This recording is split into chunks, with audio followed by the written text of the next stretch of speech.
Cowboys football is his happy place. The halftime show's playing, and Jon starts to dance. Those cheerleaders' moves, they put him in a trance. He dreams of a touchdown, a victory so near, but he's seen this before, brings back last year. This is the One Star Cowboys podcast, and we're trying something new this season. At the end of each week, we're going to have a weekly wrap-up podcast to touch on all the biggest storylines entering, that week's game. Covering the Cowboys here, usually there are things at the end of the week that just kind of get lost in the shuffle. They don't make it into stories, and they kind of just, it doesn't get factored into heading into the game, the latest of what's really going on. And I think a good example of that is really this whole Jake Ferguson knee injury.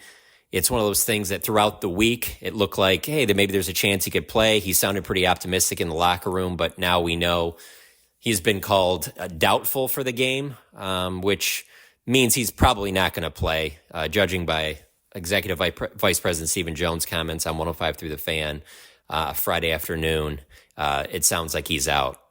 And so with that means Luke Schoonmaker is going to have to step up, Brevin Spann-Ford, and then it sounds like they're going to bring up Princeton Fant from the practice squad, which I will say Fant did look like a player I thought had a good chance at making the 53 at different points during training camp. So it'll be interesting to see how he kind of fits in. I would say look for it to be a combination of Schoonmaker, Spann-Ford, and Fant kind of filling in for Ferguson. I don't think one guy is just going to take over for the type of impact that Ferguson made. And the good news is, though, from what Stephen Jones said, that it sounds like Ferguson will be back next week for sure, and the same for John Stevens, who's been dealing with a hamstring injury, and he's also been ruled out for this game. So tight end, a little bit thin for the Saints game. Looks like for Baltimore, will be back to full strength. So obviously some other guys are going to have to step up there on offense. Another key note in the injury news, Marshawn Neeland, the rookie defensive end, had a calf injury, didn't practice early in the week. He was a full go on Friday. He should be good to go for Sunday's game, and he had no injury designation, so that's a good sign. Others top stories kind of from the previous week, just to get you caught up in case you missed anything, I would say the biggest comment to come out of this past week is Dak talking about how they left meat on the bone in that game against Cleveland. Of course, when you say anything about leaving meat on the bone for the Cowboys, it makes you think of Joseph Randle there back in 2015 when after DeMarco Murray had that huge year, he said that he thought DeMarco left some meat on the bone and made it sound like he was going to top what DeMarco did with that almost 2,000-yard season. And he did not. But Dak brought that up, mentioned it 3 different times, and I think he's right. The way they played in the first half against Cleveland, they look like the offense we saw last year. Second half, definitely not even close. 0 of 5 on third down. Didn't really need it in that game. I think they're going to need it this Sunday. And he mentioned the week 1 to week 2 jump usually is the big jump that an offense makes. And the last year is a good example of it. Even though they had the blowout win over the Giants, I think CeeDee Lamb had around 75 yards in that game. And then week 2, they come to AT&T Stadium for the home opener, beat the Jets, and CeeDee had 143 yards. I'm not saying he's going to have 143 against the Saints, but I'd expect bigger numbers from CeeDee Lamb in this game. I think the Cowboys offense will look even better than they did in the Cleveland game in this one. So flipping over to the defensive side, Micah Parsons, always an entertaining interview, was again this week. One of the topics that stood out to me was him talking about his relationship with Mike Zimmer.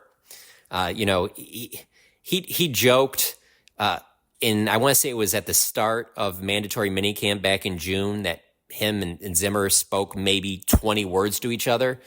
And I think a lot of people, it kind of raised eyebrows, like this new defensive coordinator and this star player have only said 20 words to each other. And obviously that made headlines. And even in that answer, Micah went on to say some things like, that Zimmer was going to have to adjust to him and vice versa. And it was going to be I think the quote was compromisable relationship. And I don't know that that's exactly what people wanted to hear at that time. That kind of, like I said, it was kind of alarming a little bit. And you come into this week and the way Micah was talking is that kind of, it was like a media thing that the media kind of made, it was some nonsense created when all that stuff came out, and that there was never really any issues with him and Zimmer. So I think he's trying to change a little bit what he said back then, but he went on and on about how good of a relationship they have now, including the fact that I guess they've been talking about horses lately because Mike Zimmer is big into horses and horse racing, and talked about even potentially buying a horse together in the future. So, when they play like they did on Sunday, I guess all is well. And that certainly looked like a defense that was as good as we've seen in the past, if not better. And maybe this is the year where that defense takes another step. Maybe they go from good to great, or maybe they go to elite. And maybe it's the difference in January. Who knows? But just being in the locker room this week, clearly there's a lot of positive energy with what that defense did on Sunday, and there should be. I mean, it was an outstanding performance, and the same should be expected in the home opener. Just trying to make sure I run down here anything else that kind of stood out to me that maybe we didn't write about or talk about on previous podcasts. Another one would be Dalvin Cook. A lot of positive things that Mike McCarthy had to say about him this week, talking about how good he's looked in practice. Probably not this week for Dalvin Cook. I doubt next week either, but maybe the week after that, maybe that's when they work him into plans of maybe he gets some carries and is active in a game. You watch this run game in the opener, makes you kind of think that there is more that you need to see from them. I don't know that you looked at that run game with Zeke and Dowdle and go, oh, everything's fixed. They've replaced Pollard and this is a team strength. And so I don't think they're done at running back. If they don't get enough out of Dalvin Cook and Deuce and Zeke and Rico, I do think a move could potentially be made there. Fortunately for the Cowboys, that's a position that the value isn't as high as other positions. So maybe that's one of those deals where they end up trading a mid to late round pick for a running back if they feel they need more juice there. I don't think that happens in the next few weeks, though. I think they want to see what they have with some of the running backs. But just don't forget about Dalvin Cook, because I do think he could factor in here, just judging by what they've said he's looked like in practices. So I think the only other one I wanted to touch on was, because it's the home opener Sunday, it's going to be probably in the mid-90s. So it's not like it's a factor with the roof or doors being open. I don't see any way they would be. So they weren't all of last year. And for me, I kind of thought that was maybe a Brandon Aubrey thing. Like, you got this great weapon at kicker. Why would we open the doors and roof and possibly bring in elements like wind to mess with this guy that we kind of feel comfortable anywhere inside of 70 with? So I asked about that within people within the organization. I got some answers back this past week, and it sounds like it's not a Brandon Aubrey thing why the doors and roof were closed all last season. It's more of the way the team's built, the offense. They want to be a team that can throw the ball quite a bit, and when you eliminate the elements, obviously that helps your passing game, that helps your offense. I think it had more to do with that. And I understand they lost to the Packers badly at AT&T Stadium, so it's tough to point to how great they've been at home, but they have been great at home outside of that game the last 2 years. And so if having the roof and the doors closed work, and that leads to the best result on the field, it makes sense to me. I do think the stadium looks better and on TV, and it's also it's just a better atmosphere, I feel like, when the doors and roof are open.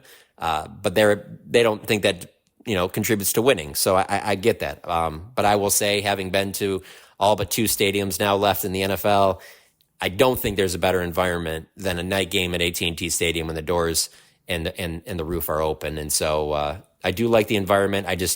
If I was a betting man, I'd say don't expect them to be open this year. I think that they're going to remain closed for most of the season, if not all. So nothing really else to add there. Not a super busy week. But there were just a few things that we wanted to touch on that we didn't get to in some of the podcasts during the week. And so we're going to keep doing this throughout the season. Sometimes maybe KT will do it. Sometimes maybe Saad. Sometimes maybe Saad and I will team up and do an end of week podcast together. Again, the whole point of this is really just to give you guys something that maybe there's some things that we didn't touch on throughout the week, and kind of gives you a better feeling going in to the game on the weekend. And it's not going to be a long podcast, 10 or 15 minutes at the most, just to kind of catch everybody else up on some of the later things in the week. So we appreciate everyone listening. Please like it. Please subscribe it. Please give 5 stars. We really appreciate all the feedback we've gotten up to this point, and we really enjoy doing it. We want to just keep doing more and more, and I think that's what'll end up happening. So this is a new part that we're going to do this season, just kind of an end-of-week wrap-up episode. So thank you for listening. Jon's weekly recap, it's all the rage. He laughs and he hollers, takes center stage. Win or lose, he's got a grin on his face, 'cause Dallas Cowboys football is his happy place.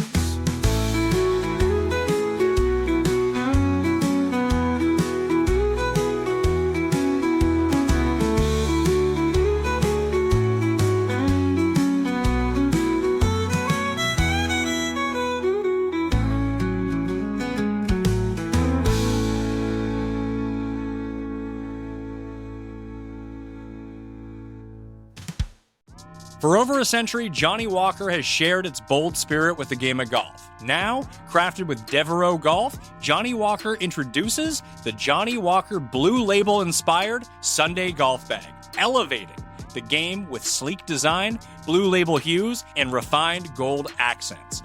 Celebrate your hole-in-one with a premium Sunday bag crafted by Devereaux Golf. Submit proof of your achievement to johnnywalker.com/blue-in-1. Please drink responsibly.